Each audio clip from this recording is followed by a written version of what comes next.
Jade Cargill becomes new women's champion after defeating Tiffany Stratton at WWE SNME. They actually did it. WWE just pulled the trigger on what might be the most polarizing championship change in recent memory, and the wrestling world is absolutely exploding with opinions, hot takes, and furious debates. Jade Cargill, the woman who spent less than 2 years in WWE, who has been criticized for her limited in-ring experience, who some fans claim hasn't paid her dues, just defeated Tiffany Stratton to become the new women's champion at Saturday night's main event. And here's what's going to make your blood absolutely boil, regardless of which side you're on. This championship change has exposed the massive divide in the WWE fanbase about what actually matters when pushing someone to the top. Is it in-ring ability? Is it star power? Is it look and presence? Because Jade Cargill's championship win is forcing every single wrestling fan to confront their own biases about what makes someone worthy of being champion. Right now, immediately, I need you to comment your honest reaction. Comment deserved it if you think Jade Cargill earned this championship, or too soon if you think she's being pushed too fast. Because this is the most divisive women's championship change we've had in years, and I want to know where the wrestling newsletter community stands. Here's what happened at Saturday night's main event, and every single detail of this match and title change is going to fuel debate for months. Tiffany Stratton came into this match as the champion, riding high on momentum, with the confidence and swagger of someone who believed she was untouchable. Tiffy has been killing it as champion, having great matches, cutting entertaining promos, and establishing herself as a legitimate top-tier talent. Jade Cargill came out looking like an absolute superstar, with that presence and aura that makes people stop and take notice. Love her or hate her, you cannot deny that Jade looks like a champion, carries herself like a champion, and has that it factor that wrestling promoters have been searching for since the beginning of time. The visual of Jade walking to the ring was money. The match itself was fascinating from a wrestling psychology perspective because it told the story of two completely different types of wrestlers. Tiffany Stratton, the technically skilled veteran who uses speed, agility, and ring awareness. Jade Cargill, the raw powerhouse who uses strength, presence, and explosive offense. This was a clash of styles that forced both women to work outside their comfort zones. The early portions of the match saw Tiffany using her speed advantage to avoid Jade's power moves and pick her apart with quick strikes and technical wrestling. Tiffy was working Jade's legs, trying to take away her base and limit her power. It was smart wrestling from someone who understands how to strategize against a larger, stronger opponent. Match quality question: on a scale of 1 to 10, how would you rate the in-ring quality of this championship match? Comment your number. Be honest about whether you think the wrestling itself lived up to the moment. But Jade Cargill showed more ring awareness and adaptation than critics give her credit for. When Tiffany went for a springboard move, Jade caught her in midair and hit a devastating slam that completely shifted the momentum. That moment was a statement. Jade isn't just a powerhouse, she's an athlete who can react and adapt in real time. The middle portion of the match showcased Jade's improvement as a wrestler. She wasn't just hitting power moves randomly, she was targeting specific body parts, building to signature moves, and showing an understanding of match structure that she's been criticized for lacking. Whether you think she's ready or not, Jade is clearly learning and improving.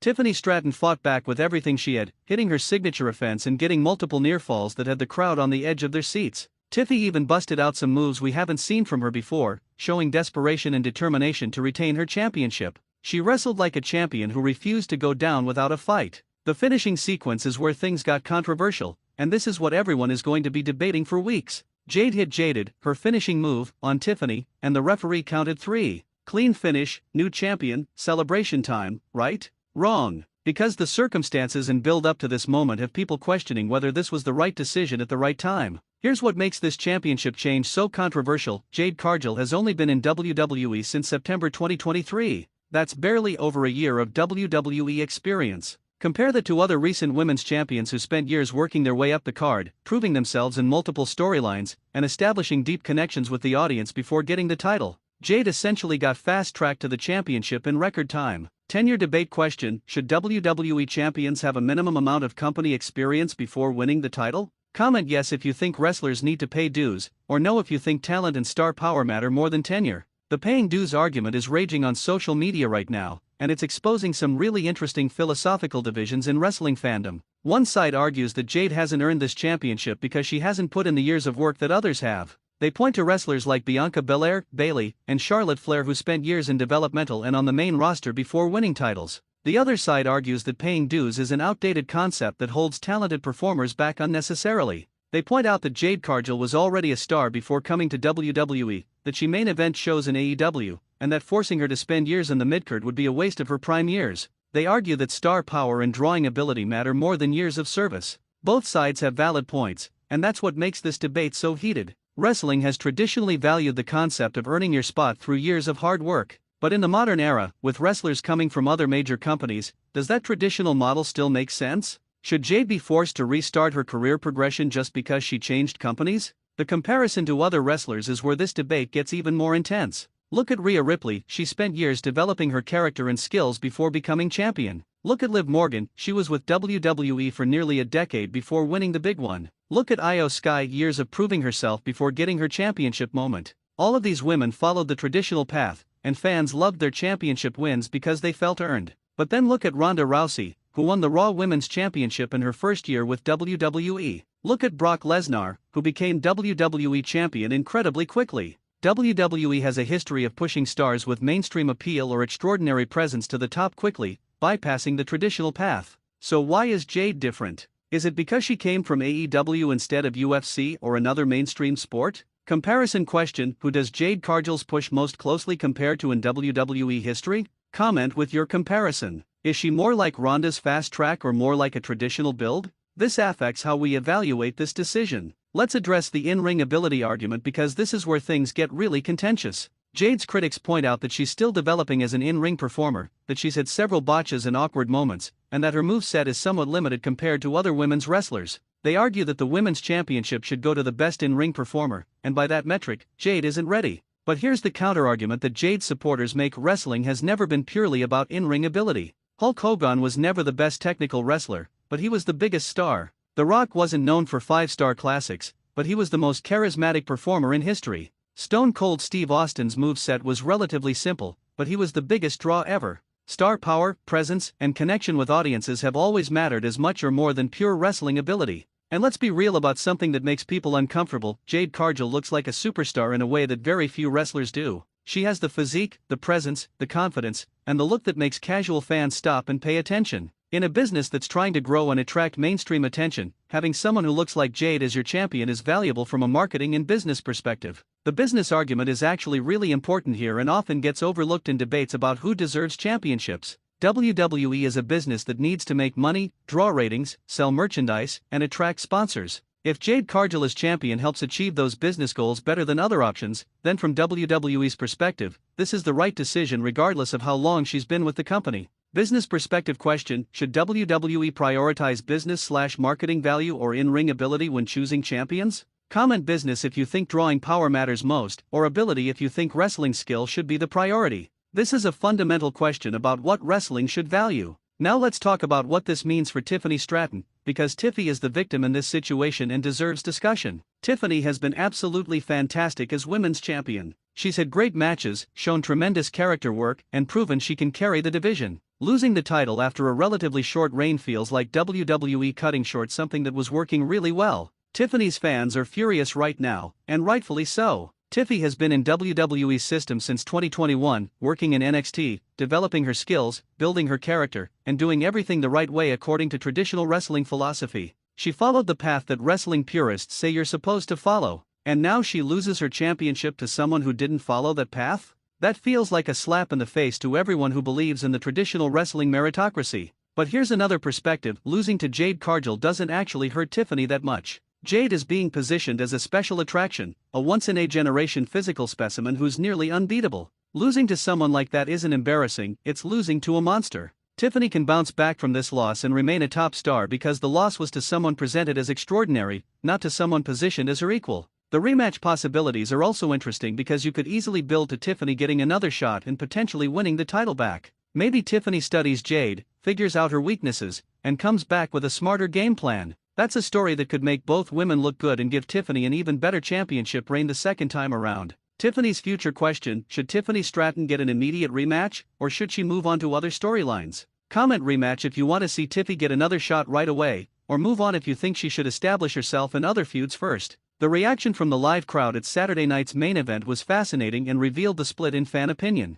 There were loud cheers when Jade won, showing that a significant portion of the audience loves her and wanted to see her win. But there were also boos and disappointed reactions from fans who wanted Tiffany to retain or who don't think Jade is ready for the spot. That mixed reaction is actually good for WWE from a storytelling perspective because it creates genuine debate and investment. When everyone agrees on something, there's no conversation. But when fans are split and passionate about both sides, that creates engagement, social media buzz, and continued interest in the storyline. WWE might have intentionally created this division to maximize attention. The social media reaction has been nuclear, with wrestling Twitter absolutely exploding with takes, arguments, and passionate defenses of both positions. You've got Jade supporters celebrating and pointing out all the reasons why she's ready for this. You've got Jade critics expressing frustration and listing all the wrestlers they think are more deserving. And you've got people in the middle trying to see both sides and evaluate this objectively. What's really interesting is seeing how different demographics of fans are reacting. Casual fans and mainstream audiences seem overwhelmingly positive about Jade's win, viewing her as a star who looks the part of a champion.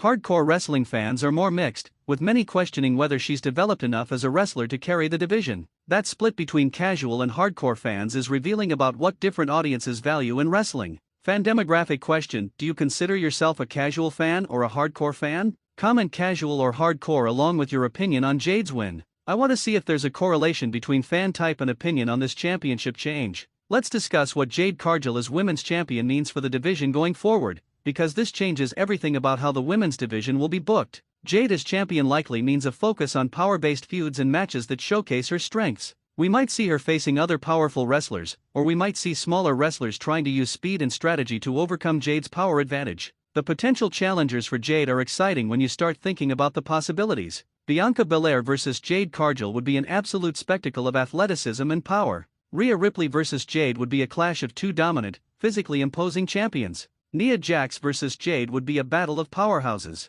Each of these matches offers something unique and compelling, but there's also the question of whether Jade can work effectively with smaller opponents and make them look credible. Can Jade have a great match with someone like Bayley or Io Sky where the size difference doesn't make the match feel one-sided? That's going to be the real test of Jade's development as a wrestler. Can she work with different styles and body types and make everyone look good? The championship defenses will be crucial for establishing Jade's legitimacy as champion. If she has great matches and strong defenses against quality opponents, critics will have to admit she's risen to the occasion. If her matches are underwhelming or if she needs heavy protection to retain, critics will feel vindicated in their skepticism. The next few months will determine whether this championship win was genius or premature. Dream match question: who do you want to see challenge Jade Cargill for the women's championship first? Comment with your dream challenger. Give me someone currently on the roster who you think would have the best match with Jade. The comparison to her AEW run is inevitable and reveals interesting things about how different companies position talent. In AEW, Jade was TBS champion for over 500 days but never won the AEW Women's World Championship.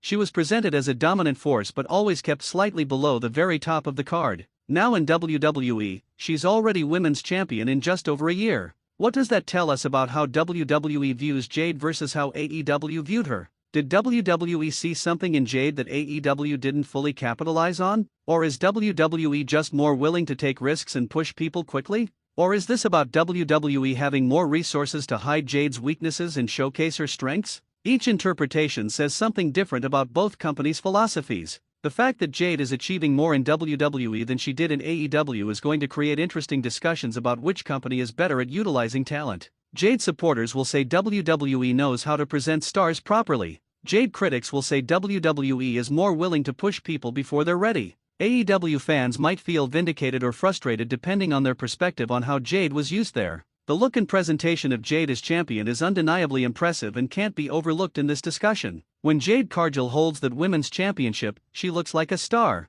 She has the presence, the confidence, and the physical appearance that makes the championship feel important and prestigious. That visual impact matters more than some wrestling purists want to admit. WWE's marketing team must be thrilled to have Jade as champion because she's incredibly marketable to mainstream audiences. She can do talk show appearances, magazine covers, and mainstream media in a way that helps WWE reach beyond their core wrestling audience. That mainstream appeal has value that goes beyond just her in-ring work. The representation aspect is also significant and shouldn't be ignored. Jade Cargill as women's champion is meaningful for representation and for showing young fans that someone who looks like them can reach the top of WWE. That cultural impact might not matter to everyone in terms of evaluating this booking decision, but it matters to a lot of people and has real value. Presentation importance question: on a scale of 1 to 10, how important is look and presence for a WWE champion? Comment your number. 1 means you think it doesn't matter at all, 10 means you think it's the most important factor. Let's address the elephant in the room that makes some people uncomfortable: the speed of Jade's push compared to other women's wrestlers, particularly women of color who spent years earning their opportunities. Naomi, for example, has been with WWE for well over a decade and has had limited championship reigns. Bianca Belair took years to get to the top. The fact that Jade got there so quickly raises questions about what WWE values and why. Is it because Jade has a more mainstream look that WWE thinks will appeal to casual audiences? Is it because Jade's size and presence make her feel more special and unique? Is it because WWE is trying to make a splash and show that they can create stars quickly? Or is it simply that WWE sees money in Jade and is capitalizing on it while she's hot? Each explanation has different implications. The uncomfortable truth is that wrestling, like all entertainment, has biases about what types of performers get pushed and how quickly. Jade's push forces us to examine those biases and ask difficult questions about who gets opportunities and why. Some fans will celebrate Jade's success while also wishing that other deserving women had gotten similar opportunities. The experience argument cuts both ways and reveals interesting assumptions about what experience actually means. Yes, Jade has only been in WWE for a year, but she also worked in AEW, wrestled in NJPW Strong, and has been training and performing for several years. She's not a complete rookie, she's an experienced wrestler who changed companies. Should that outside experience count for nothing just because it wasn't in WWE? Should WWE treat every incoming wrestler like they're starting from scratch regardless of what they accomplished elsewhere? Or should WWE recognize that Jade brings star power and experience from other promotions and position her accordingly? There's no objectively correct answer to these questions. The precedent this sets for future signings from other companies is significant. If Jade is successful as champion, WWE might be more willing to push other incoming stars quickly. If this doesn't work out, WWE might return to a more conservative approach of having everyone pay dues in WWE specifically. This championship change could affect company philosophy for years. Industry impact question: will Jade's quick push change how WWE handles future signings from other companies? Comment yes if you think this sets a new precedent, or no if you think Jade is a special case. This affects wrestlers who might come to WWE in the future. The match itself, beyond just the result, deserves more analysis because it reveals a lot about both wrestlers. Jade showed improvement in her ring work, hit her spots cleanly, and told a coherent story. Tiffany showed versatility in working with a different style of opponent and made Jade look like a star. Both women should be proud of what they accomplished in that match. The pacing was smart, keeping the match short enough to hide any potential weaknesses while long enough to feel important. WWE's production made everything look crisp and impactful. The crowd was invested throughout. From a pure match quality standpoint, this was a successful championship match even if people disagree about the outcome. The post-match celebration was interesting because you could see emotion on Jade's face that felt genuine. This was clearly a huge moment for her personally and professionally. Whether you think she deserved it or not, you can't deny that winning a WWE championship means something to her and represents validation of her decision to come to WWE. The lack of any screwy finish or interference is actually significant and shows WWE's confidence in this decision. They didn't have Jade win via cheating or outside help, she won clean with her finishing move. That's WWE saying we believe in this, and we're presenting Jade as a legitimate champion who won fair and square. That's a statement about their commitment to this direction. Finish quality question: do you prefer clean finishes like this, or do you think championship changes should have more drama and shenanigans? Comment clean if you like decisive victories, or screwy if you prefer controversial finishes. This affects how WWE books future title changes. Let's talk about the alternatives WWE had and whether any of them would have been better. They could have kept the title on Tiffany and had her continue her reign. They could have had someone else win the title before Jade got her shot. They could have built Jade up more before giving her the title. Each alternative has pros and cons. Keeping the title on Tiffany would have pleased fans who think Jade isn't ready, but it might have meant missing Jade's peak popularity and marketability. Having someone else win might have created a less compelling champion. Building Jade up more would have required patience that WWE might not have felt they could afford. WWE made a choice, and we'll see if it pays off. The timing of this championship change is also worth considering. Saturday night's main event is a special show that WWE wants to make memorable. Having a significant championship change on this show helps establish SNME as important. If this had happened on a random SmackDown, it might have felt less special. WWE used this platform to make a statement. This also comes at a time when WWE's women's division is stacked with talent, which makes Jade's rise even more controversial. With so many great women's wrestlers on the roster, choosing to push Jade to the championship this quickly is a clear statement about who WWE views as their top priorities. That statement might not sit well with everyone. Roster depth question: with so many talented women on the WWE roster, who do you think was most deserving of the Women's Championship right now? Comment with your pick. Give me who you would have chosen if you were making the decision. The potential longevity of Jade's championship reign is going to be interesting to monitor. Does WWE keep the title on her for a long reign to establish her as a dominant force?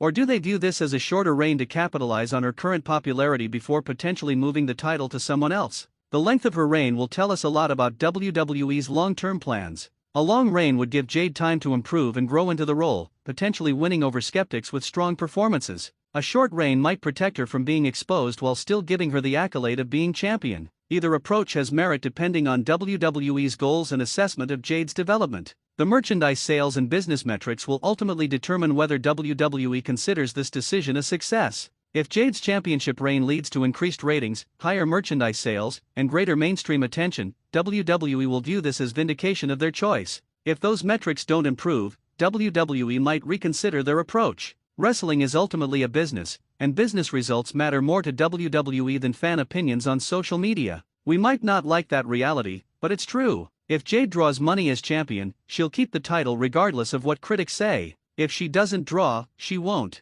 Success metric question: how should WWE measure whether Jade's championship reign is successful? Comment with what you think matters most: match quality, ratings, merchandise sales, social media engagement, or something else. The historical context of women's wrestling in WWE makes this moment more significant. WWE's women's division has come so far from where it was even 10 years ago. Having someone like Jade Cargill as champion, being presented as a legitimate main event star, shows how far the division has evolved. That's worth celebrating even if you question the timing. The fact that we're having passionate debates about who deserves the women's championship shows how much people care about the division. These arguments wouldn't happen if fans didn't view the championship as important and meaningful. So in a way, all this controversy is actually a good thing because it shows investment. The women's division in WWE has multiple credible championship contenders right now, which is a luxury the company hasn't always had. Whether Jade is the right choice or not, the fact that there are 5 or 6 other women who could plausibly be champion shows the depth and quality of the division. Final big question before we wrap up: 6 months from now, will we look back at Jade Cargill's championship win as a brilliant move or a mistake?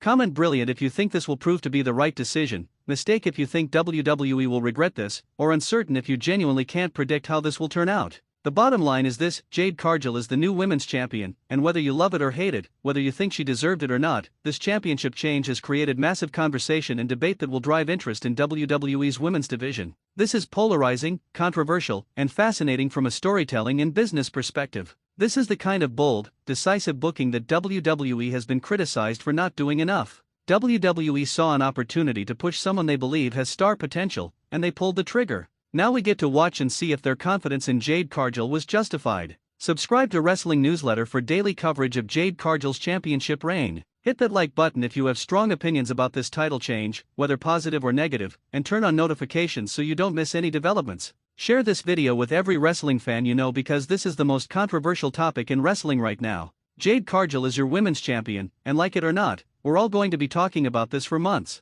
The debate over whether she deserves this opportunity, whether she's ready for this spot, and whether WWE made the right call will continue. This is must-watch television, and you do not want to miss how this story unfolds. Let's go!